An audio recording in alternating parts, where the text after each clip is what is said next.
लौकिक कामना के लिए भजन करें तो क्या भजन से लौकिक कामना पूर्ण हो जाती है? संसारिक कोई कामना चाहे तो भजन से पूर्ण हो जाती है। हाँ, पहले पाप नष्ट होगा फिर कामना पूर्ण होगी। इसलिए अगर थोड़ा भजन हुआ और पाप अधिक है तो कामना पूर्ण तब तक नहीं होगी जब तक पाप नष्ट नहीं हो जाएगा। दुख देने में पाप का योगदान है, तो ध्यान रखें। भजन करने वाले एक तो कामना करते नहीं, अगर कामना करते हैं तो पूर्ण तभी होगी जब आपका पाप नष्ट हो जाएगा। ऐसा ना सोचे कि भजन से कामना पूर्ण क्यों नहीं हुई, और भजन करो। जब तुम्हारा पाप नष्ट हो जाएगा तो तुम्हारी कामना पूर्ण हो जाएगी। भजन करने वाला लौकिक कामना ना करे तो अच्छा है, भगवान की प्राप्ति की कामना करे, दुख सुख भोग ले। कामना चाहे पूर्ण हो या नष्ट हो, भजन दोनों काम करेगा। कामना पूर्ण करके चाह मिटा देगा या कामना का ही नाश कर देगा। भजन नहीं छोड़ना चाहिए। हम तो 7 वर्ष से भजन कर रहे हैं, प्रश्नकर्ता ने कहा, पर हमारी कोई आदि व्याधि अभी तक दूर नहीं हुई। मुझे लगता है मेरा भजन निष्फल है क्या? नहीं, बाहर के दुख और शरीर की बीमारी ये प्रारब्ध के अनुसार मिलती है। भजन का फल है अंतःकरण शुद्ध होकर भगवदानंद की प्राप्ति होना। भजन का फल ये नहीं कि तुम्हारा जुकाम बुखार ठीक हो जाए, तुम्हारा ये ठीक हो जाए। अगर चाहोगे उस कोटि का भजन करोगे तो हो जाएगा, पर भजन का फल ये नहीं है। भजन का फल है अंतःकरण की पवित्रता और भगवदानंद की प्राप्ति। महाराज, शरणागति का क्या अर्थ है? सब प्रकार से अपने सर्वस्व को, तन मन धन कामना वासना बुद्धि अहंकार सबको भगवान को अर्पण कर देने से शरणागति पूर्ण हो जाती है। तन मन धन कामना वासना बुद्धि अहंकार, इसमें अपनापन न मानना, ये सब भगवान का है, ऐसा अर्पण कर देना। अहंकार भी भगवान का है, बुद्धि भी भगवान की है, मन भी भगवान का है, चित्त भी भगवान का, तन भी भगवान का, धन भी भगवान का, मन भी भगवान।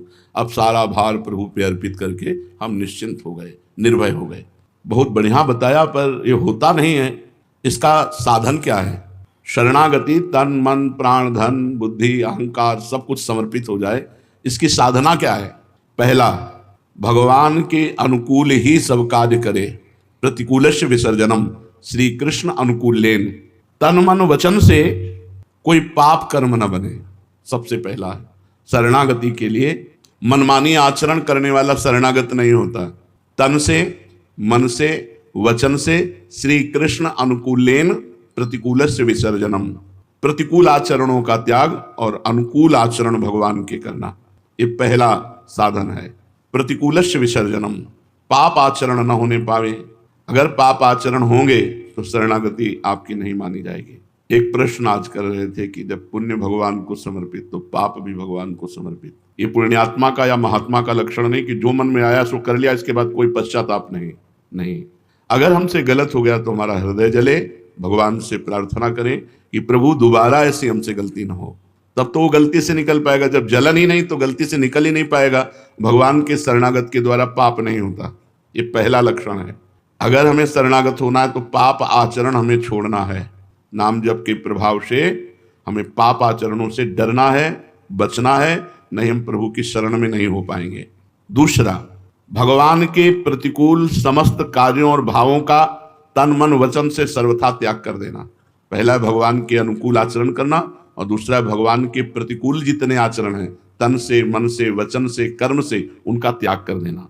तीसरा, एकमात्र भगवान में दृढ़ विश्वास, जो कुछ होगा सब प्रभु से होगा, प्रियादु से होगा, पूर्ण विश्वास। चौथा, भगवान ही हमारे रक्षक हैं, किसी और का सहारा ना ले।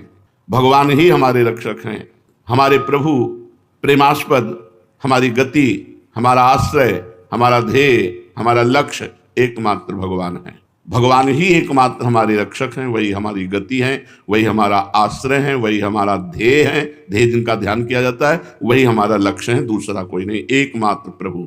पांचवा, जो कुछ भी सोचें बोलें करें वो केवल भगवान के लिए करें। सोचें तो भगवान के लिए सोचें, करें तो भगवान के लिए करें, बोलें तो भगवान के लिए बोलें। शरणागति, सब कार्य करते हुए भजन साधना अपना कोई पुरुषार्थ न माने, ये भगवान की कृपा शक्ति से हो रहा है ऐसा अनुभव करे। शरणागति पुष्ट होने के लिए सब कार्य साधना के हो रहे हैं, पर मेरे सामर्थ्य से नहीं हो रहे, ये तो भगवान की कृपा शक्ति के द्वारा हो रहे हैं, मेरे में कोई पुरुषार्थ नहीं, कोई सामर्थ्य नहीं। सातवां, सब कुछ भगवान को अर्पण करने के बाद अर्पण करने का अहम नहीं। आपकी वस्तु आपको समर्पित, मेरा क्या था जो मैं अहम करूं। सब कुछ समर्पित होने के बाद समर्पण का अहंकार नहीं, मैंने भगवान को सब समर्पित, मेरा क्या था, उन्हीं का तो था। मन वही बने हैं, बुद्धि वही बने, चित्त वही, अहम वही, तन मन धन सब उन्हीं का, मेरा क्या, मेरा भ्रम था, मेरा वो मिट गया उनकी कृपा से।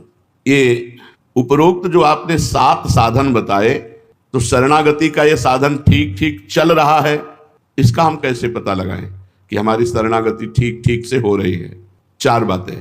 पहली बात, भगवान का परम प्रेम के साथ चिंतन और उस चिंतन में डूबना। जब आपकी शरणागति हो जाएगी तो ये लक्षण 4 प्रकट होंगे। भगवान के नाम का, रूप का, लीला का, गुण का परम प्रेम के साथ चिंतन और उसमें डूबना, आनंदित होना। नाम चल रहा है तो उसी को सुन रहे हैं, उसी को देख रहे हैं, उसी में डूब रहे हैं, शरणागति आपकी पुष्ट हो रही है। दूसरा, कार्य करते समय ये मैं प्रभु के लिए कर रहा हूं, कार्य समाप्ति के बाद प्रभु को समर्पित कर रहे हैं। तीसरा, चाहे सुख मिले या दुख, लाभ मिले या हानि, हमारी मस्ती में कोई फर्क नहीं पड़ेगा। यदि हम शरणागत हैं तो चाहे सुख मिले, चाहे दुख, चाहे लाभ मिले, चाहे हानि, हम मस्त रहें, राधा राधा राधा राधा। चौथा, हमारे अंदर की कामनाएं नष्ट हो रही हैं। जब शरणागति पुष्ट होगी तो 4 लक्षण प्रकट होंगे। भगवान के नाम का, रूप का, लीला का, गुण का चिंतन और उसी के आनंद में डूबना, भगवान के अनुकूल ही सारे कार्य करते हुए भगवान को समर्पित करना और भगवान के प्रत्येक विधान में राजी रहना, चाहे सुख मिले, चाहे दुख, चाहे मान मिले, चाहे अपमान, चाहे हानि मिले, चाहे लाभ। और चौथा, हमारे अंदर कामनाएं नष्ट हो रही, अब बढ़ नहीं रही, धीरे धीरे मन शांत हो रहा है। इस अवस्था में परम शांति, शाश्वत शांति मिलने लगती है जब शरणागति पुष्ट हो जाती है।